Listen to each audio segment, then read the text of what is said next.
മൗലൂദിൻ്റെത് പറയണ്ട, കാരണം ബഹുമാനപ്പെട്ട കുറ്റ്യാടി സഖാവി ഇവിടെ ഉണ്ട്, അയാൾ ഇരിക്കപ്പെട്ടതാ. പോട്ടെ, ഞാൻ പറഞ്ഞത് ഞാൻ രാജിവെക്കാന്ന് പറഞ്ഞു. അവരോട് വിളിച്ച് പ്രാർത്ഥിക്കാൻ ഖുർആനിൽ ഒരു ആയത്ത് ഓതിയാൽ ഈ പ്രസ്ഥാനം വിട്ടുപോരാന്ന് ഞാൻ പറഞ്ഞപ്പോ നിങ്ങൾ ഉസ്താദ് കണക്കിലെടുക്കും. ഖുർആനിൽ ആയത്ത് തെളിവുണ്ടോന്നാ? ഖുർആനിലും ഹദീസിലും പ്രമാണം. എന്റെ ചോദ്യം ഖുർആനാണ് എന്റെ ചോദ്യം. ഖുർആനിൽ ഒരു ആയത്ത് ഓതണം. നേരത്തെ പറഞ്ഞ അങ്ങനല്ല. ഞാൻ എന്റെ പ്രസ്ഥാനം വിടാ എന്ന് പറഞ്ഞപ്പോ ഞാൻ പറഞ്ഞത് എന്താ? ബേജാറില്ലല്ലോ. നിങ്ങൾ നേരത്തെ പ്രമാണം ഉണ്ടോന്നാണ്. നൂറുകണക്ക് തെളിവ് ഞാൻ പറയും. അപ്പൊ നിങ്ങൾ ചോദിച്ചത് ഏതാ? അപ്പൊ നിങ്ങൾ ശരിക്കും ശ്രദ്ധിക്കണം. ഞങ്ങൾക്കത് ബോധപൂർവമാണ് ഇതൊക്കെ കേൾക്കുന്നത്, ഉത്തരം പറയണത്. നിങ്ങൾ ബോധപൂർവ്വമായി പറയുന്നത്. അപ്പൊ ഞാൻ പറയുന്നത് ഈ അതിന് തെളിവുണ്ടോ? അതിന് ഞാൻ തെളിവ് പറയാം. നമ്മളെ വിഷയം അതല്ല. ഈ ഇന്ദുഹും എന്ന ആയത്ത് നിങ്ങളത് മുസ്ലിക്കാണ്, ഇങ്ങനെ ചെയ്യുന്നവൻ കാഫിറാണ്, തൗഹീദിന് വിരുദ്ധരാണ് എന്ന് പറഞ്ഞല്ലോ. അത് തെളിയിക്കുന്ന ആയത്താണ് ഇപ്പൊ നിങ്ങൾ ഇന്ദുഹും ഓതിയത്. ഈ ആയത്തിൽ ഇത് ഉണ്ടെന്നാ നിങ്ങൾ പറഞ്ഞത്, ഇല്ലാതാ നിങ്ങൾ പറഞ്ഞത്? അത് നിങ്ങളൊന്ന് തീരുമാനിക്കാം. അത് ഉണ്ട് അതൊന്നും സാധിച്ചട്ടി, ഇല്ലെങ്കിൽ ഇല്ലാന്ന് പറയും. എന്നിട്ട് ഞാൻ രണ്ടാമത്തെ തെളിവ് പറയും. മറ്റത് കുറെ നിങ്ങൾ പറയാം. ഈ ആൾക്കാർ കുറെ മൂല്യം രണ്ടിട്ടാ പോലെ ഉണ്ടാവും, കുറെ അങ്ങോട്ടും ഇങ്ങോട്ടും പറഞ്ഞു. എന്നിട്ട് പിന്നെ കുറെ ചോദ്യം ചോദിച്ചു പോയി എന്നല്ലാതെ തീരുമാനമായില്ല എന്ന് പറയും. അപ്പൊ അതൊരു തീരുമാനം ആവണമെങ്കിൽ എല്ലാവർക്കും റെഡിയാണ്. അതൊന്നും പറയും. ഇന്ദുഹും എന്ന ആയത്തിൽ ഇത് ഉണ്ട് എന്നാ പറഞ്ഞത്, ഇല്ല എന്നാ പറഞ്ഞത്? ഉണ്ട് എന്നാണോ? എന്നാ പിന്നെ ഏത് മുഫസ്സിർ പറഞ്ഞു? അതുകൂടി പറഞ്ഞാൽ വിഷയം തീർന്നു. ഇല്ല എന്നാണോ? ഞാൻ ആ വിഷയം വിട്ടു. പിന്നെ എനിക്കിങ്ങനെ അതിനെപ്പറ്റി പറയുന്നതിന്റെ പ്രതിപാദനത്തിലില്ല. ഞാൻ അടുത്ത വിഷയത്തേക്ക് കിടക്കും. ഞാൻ ആവർത്തിച്ച് പറയുന്നു, ഇൻതദുഹുഹും, അള്ളാഹു അല്ലാത്തവർ ആരെ വിളിച്ച് പ്രാർത്ഥിക്കുന്നോ, പ്രാർത്ഥിക്കുന്ന നിലക്ക് സഹായം ചോദിക്കുന്നോ, അത് അള്ളാഹു അല്ലാത്ത ആരെയും അതിന് പേര് പറയേണ്ട ഉസ്താദെ. ആദം നബി അലൈഹി സ്വലാം മുതൽ ഖിയാമത്ത് നാൾ വരെ എനിക്ക് ഏത് തീയാലും ഒരു മനുഷ്യനെ വിളിക്കാൻ പാടാ. വിളിക്കാൻ ചെറുക്കാനോ അല്ലെങ്കിൽ കാണാനും വിളിക്കാനോ എന്ന് പറയുക. നിങ്ങൾ ഖുർആനിൽ തെളിവല്ല. ഭാര്യമാരോട്, നിങ്ങളെ ഭാര്യമാരോട്, നിങ്ങളുടെ മുജാഹിദിനെ നിങ്ങൾ അംഗീകരിക്കുന്ന അനുയായികളോട് ഓരോടൊക്കെ പറയാൻ പറ്റുള്ളൂ, ഞങ്ങളോട് പറയാൻ പറ്റൂല. എന്തുകൊണ്ട്? നിങ്ങളോതി അതേ ഖുർആന്റെ വ്യാഖ്യാനം ഞാൻ ലോകത്താദ്യം രചിക്കപ്പെട്ട തഫ്സീറാണ്. തഫ്സീർ ഇബ്നു ജരീർ ത്വബരിയുടെ ജാമിഉൽ ബയാൻ 10/404 ഇതിന്റെ പേജും വാള്യവും. ഇതിൽ നിന്ന് ഉദ്ധരിച്ച് ഞാൻ പറഞ്ഞു, ആ പറഞ്ഞത് അത് മുഹയ്യിദ്ദീൻ ശൈഖോ റസൂലിനെയോ അവർ ഇലാഹാണെന്നോ ദൈവമാണെന്നോ കരുതിക്കൊണ്ട് വിളിക്കുന്നതിനെ കുറിച്ചല്ല. പിന്നെയോ അല്ലാഹുവിനെ വിട്ട് നിങ്ങൾ ആരാധിക്കുന്ന ദൈവങ്ങളെ കുറിച്ചാണ് ആയത്തിലുള്ളത് എന്ന് എന്റെ വക പറഞ്ഞതല്ലോ. ഞാൻ തഫ്സീറെടുത്താ ഉദ്ധരിക്കണേ. നിങ്ങൾ പോക്കറ്റിൽ നിന്ന് എടുത്ത് പറയാം. അത് ഏതെങ്കിലും ഖുർആൻ വ്യാഖ്യാതാവ് പറഞ്ഞിട്ടുണ്ടെങ്കിൽ പറഞ്ഞോളി. നിങ്ങൾ പറയാം ആദം നബി മുതലുള്ള ഉസ്താദേ ആദം നബി മുതൽ മരിച്ചവർ, അതോടൊന്ന് രണ്ട് ഉസ്താദ് വിളിച്ചുകൊണ്ട് വിഷയം തീരുമാനമാവില്ലല്ലോ. അത് തഫ്സീർ എവിടെ, രേഖ എവിടെ, പ്രമാണം എവിടെ? നിങ്ങളെ പോക്കറ്റിൽ നിന്നെടുത്ത് ഞങ്ങൾക്ക് ആവശ്യമില്ല, അത് അവിടെ തന്നെ വെക്കുക. വേറെ യാതൊരു ചികിത്സയില്ലതിന്. ഉസ്താദ് വളരെ വ്യക്തമായി മലയാളത്തിൽ ഈ ജനങ്ങൾക്ക് മുഴുവൻ മനസ്സിലാകുന്ന നിലക്കാണ് ഞാൻ പറഞ്ഞത്. അത് അല്ലാഹു അല്ലാത്തവരെ വിളിക്കുന്നതിനെ പറ്റിയാണ്. എന്നിട്ട് ഞാൻ പറഞ്ഞു അല്ലെന്നാണ് ഉസ്താദിന്റെ വാദം. ഉസ്താദ് ഒരു ആയത്തോടട്ടെ കറാമത്ത് കൊണ്ട് ചോദിക്കാൻ, മുഴുസത്ത് കൊണ്ട് ചോദിക്കാൻ പറ്റുന്ന ഒരായത്ത് ഇങ്ങനെ ചോദിച്ചോളി അല്ലാഹു അല്ലാത്തവരോട് എന്നുള്ള ഒരായത്തോടട്ടെ എന്ന് ഞാൻ പറഞ്ഞിട്ട് ഒരായത്തോതുമ്പല്ലേ ഞാൻ പറഞ്ഞത് പൊട്ടുക അല്ല. പൊട്ടണമെങ്കിൽ ഈ ആയത്തിന്റെ നിങ്ങൾ പറഞ്ഞത് പൊട്ടണമെങ്കിൽ ഇത്ര മതി. ഈ ആയത്ത് നിങ്ങൾ പറഞ്ഞതല്ല എന്ന് തെളിയിക്കാൻ ഈ ആയത്തിന്റെ തഫ്സീർ ഞാൻ ഉദ്ധരിച്ചത് തന്നെ യഥേഷ്ടം മതി. കണ്ണും കാതും ഉള്ള മലയാളം തിരിയുന്ന എല്ലാവർക്കും ഇത് തിരിയും. നിങ്ങളാ പറഞ്ഞ ആയത്തിന്റെ അർത്ഥം അങ്ങനെയല്ല എന്ന് നിങ്ങളും ഞാനും ജനിക്കുന്നതിന്റെ നൂറ്റാണ്ട് മുമ്പ് 1100 വർഷം മുമ്പ് എഴുതപ്പെട്ട ഗ്രന്ഥമാണ്. ഈ ഗ്രന്ഥത്തിൽ പറയുന്നു ഇത് മഹാത്മാക്കൾ ഇസ്തിഗാസ സഹായം ചോദിക്കുന്നതിനെ കുറിച്ചല്ലേ. പിന്നെയോ ഇത് പറയുന്നത് അള്ളാഹു അല്ലാത്ത ദൈവങ്ങൾക്ക് ആരാധിക്കുന്നതിനെ കുറിച്ചാണ്. ഇത് മതി നിങ്ങൾ പറഞ്ഞ് ശരിയല്ല എന്ന് തെളിയിക്കാൻ. മറ്റൊരു രണ്ടാം ചോദ്യമാണ്, അത് നിങ്ങൾ വേറെ ചോദിച്ചോളി. അപ്പൊ ഇത് പറഞ്ഞ ആയത്തിൽ, നിങ്ങൾ ഓതിയ ആയത്തിൽ, ഇന്ദുഹും എന്ന് പറഞ്ഞ ആയത്തിൽ അമ്പിയാക്കളോട് ഔലിയാക്കളോട് സഹായം ചോദിക്കാൻ പാടില്ല, ബദരീങ്ങളെ, നബിയെ, അതുപോലെ മുഹയ്യിദ്ദീൻ ശൈഖ് എന്ന് വിളിക്കാൻ പാടില്ല എന്ന് ഒരൊറ്റയാളും പറഞ്ഞിട്ടില്ല. ഉണ്ടെങ്കിൽ അതല്ലേ തെളിയിക്കേണ്ടത്. അതിവിടെ തെളിയിക്കാൻ നിങ്ങൾ കഴിഞ്ഞിട്ടില്ല. പിന്നെ നിങ്ങൾ വീണ്ടും ആ പഠിച്ചു വെച്ച ആഫീസിൽ തരുന്ന ചീട്ടുണ്ടല്ലോ, അത് നമ്മളെ മുമ്പിൽ പറയണ്ട. അത് മുജാഹിദ് കുട്ടികളുടെ മുമ്പിൽ പോയി ക്ലാസ് എടുത്താൽ മതി.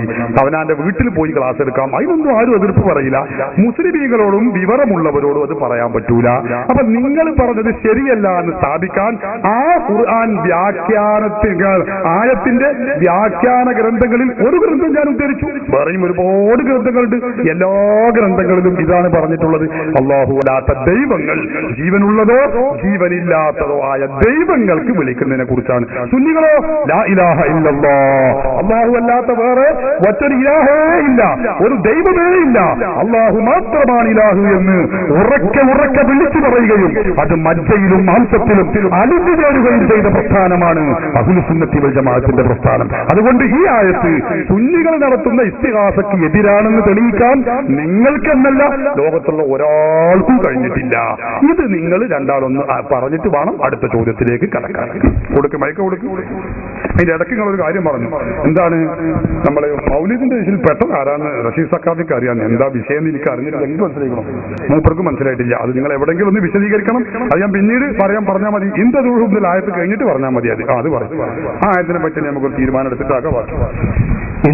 എന്നുള്ള ഞാൻ പറഞ്ഞപ്പം ഉസ്താദ് എന്താ പറഞ്ഞ, അത് ഞങ്ങൾക്ക് ബാധകമല്ല, ഞങ്ങൾ ഷാത്ത് കൽമ ചൊല്ലുവല്ല, ആ ഷാത്ത് കൽമ അല്ലാത്ത മക്കാ മുശ്രിക്കുകൾക്ക് ബാധകമെന്ന് പറഞ്ഞിട്ട് രക്ഷപ്പെടുവല്ലേ ഉസ്താദ് ചെയ്തത്.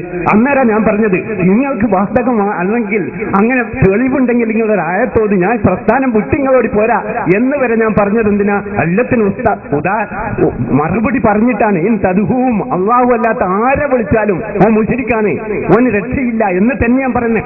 അല്ലെന്ന് സ്ഥാപിക്കണ്ടെങ്കിൽ ഒരായത്തോടും നിങ്ങൾ ഓതി ആയത്തിൽ അങ്ങനെ വേണ്ടേ? സ്ഥാപിക്കൊണ്ടതുള്ളൂ.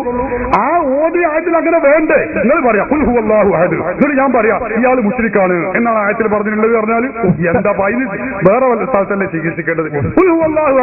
എന്നിട്ട് പറയാം ഇയാൾ കാഫിറാണെന്നാണ് അതിന്റെ അർത്ഥം. അല്ല, അതെവിടെ പറഞ്ഞിട്ടുള്ളത്? അപ്പൊ മൂപ്പർ ചോദിക്കുക, അല്ല ഞാൻ പറയാം, അല്ല അതിന് എതിരുള്ള ആയത്തുകൾ സ്ഥാപിക്കും. എന്താ ഈ പറഞ്ഞത്? ഇതൊക്കെ ആരോടാ പറയണത്?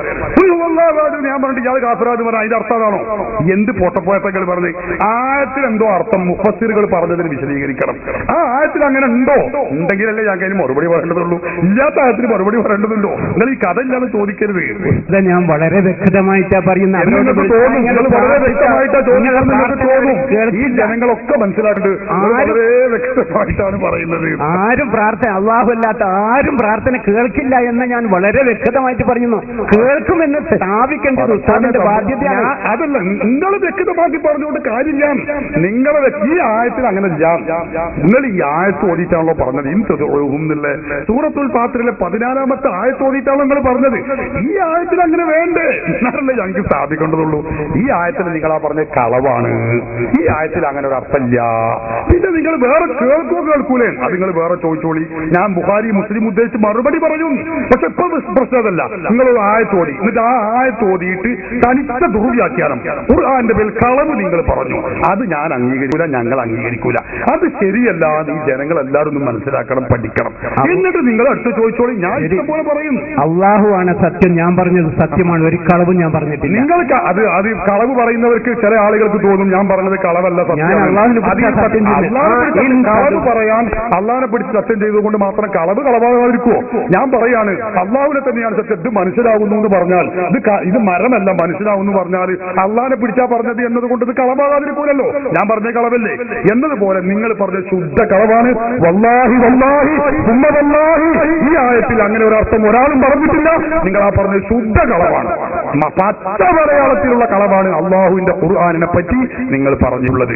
ഞാൻ ആയത്ത് ഓതിയിട്ട് ഖുർആൻ പണ്ഡിതരുടെ അർത്ഥം പറഞ്ഞു. അള്ളാഹു അല്ലാത്ത ദൈവങ്ങൾക്ക് ആരാധന അർപ്പിക്കുന്നതിനെ കുറിച്ചാണ് ആയത്തിൽ പറഞ്ഞിട്ടുള്ളത്. മുഹയ്യിദ്ദീൻ ശൈഖിനെ വിളിക്കാൻ പാടില്ലെന്നോ റസൂലുള്ളാഹിനെ വിളിക്കാൻ പാടില്ലെന്നോ ഈ ആയത്തിന്റെ തഫ്സീറിൽ ഒരാളും പറഞ്ഞിട്ടില്ല. ഉണ്ടെങ്കിൽ സ്ഥാപിക്കും. നിങ്ങൾക്ക് എന്തെങ്കിലും പറയാം. എന്നിട്ട് വല്ലാഹി വല്ലാഹി എന്നാൽ ആ കാലത്തെ പേടിച്ചു. മുജാഹിദിന്റെ വല്ലാഹി. അപ്പൊ എല്ലാവർക്കും അതിൽ വിശ്വാസം പൊഴിഞ്ഞിരിക്കണം. പഴയ കാലത്തൊക്കെ അള്ളാഹിനെ പഠിച്ച് സത്യം ചെയ്യുമ്പോൾ മോമിനുകൾ വിളിച്ച് സത്യം ചെയ്യുമ്പോൾ അതിലൊക്കെ ഒരു പേടി ഉണ്ടായിരുന്നു. ഇപ്പൊ മുജാഹിദുകൾ വിളിച്ച് സത്യം ചെയ്യുമ്പോൾ അതിൽ ആർക്കും ഒരു ബേജാറും ഇല്ല. അത് കളവാന്ന് നേരത്തെ അറിയാം. കാരണം മുജാഹിദ് പ്രസ്ഥാനത്താണ് കളവ് പറയൽ മത്സരം നടന്ന പ്രസ്ഥാനമാണല്ലോ, നിങ്ങൾക്കും അറിയാലോ അത്. അപ്പൊ അതുകൊണ്ട് തന്നെ അതിലൊന്നും ആർക്കും വിശ്വാസമില്ല. എന്തെങ്കിലും ഞാൻ അത്രേ പറഞ്ഞുള്ളൂ. വേറെ ജനങ്ങളെ വട്ടം കിടക്കരുത്. ഇത് ഈ ആയത്തിന്റെ തഫ്സീറിൽ ഏതെങ്കിലും ഉണ്ടെങ്കിൽ ഉണ്ട് അറിയാം, ഇല്ലെങ്കിൽ ഇല്ലാത്ത നിങ്ങൾക്ക് ബേജാറില്ല. അടുത്ത ചോദ്യം ചോദിക്കാം. നിങ്ങൾ ഇങ്ങനെ നുണ പറഞ്ഞിട്ട് കാര്യമില്ല. ഏത് തഫ്സീർ ഉണ്ട് നിങ്ങൾ പറഞ്ഞോളി, ചോദിച്ചോളി, ഞാൻ തരാം. ഇന്ന തഫ്സീറിലുണ്ട് ഞങ്ങൾ ഈ പറഞ്ഞ അർത്ഥം എന്ന് പറഞ്ഞോളി.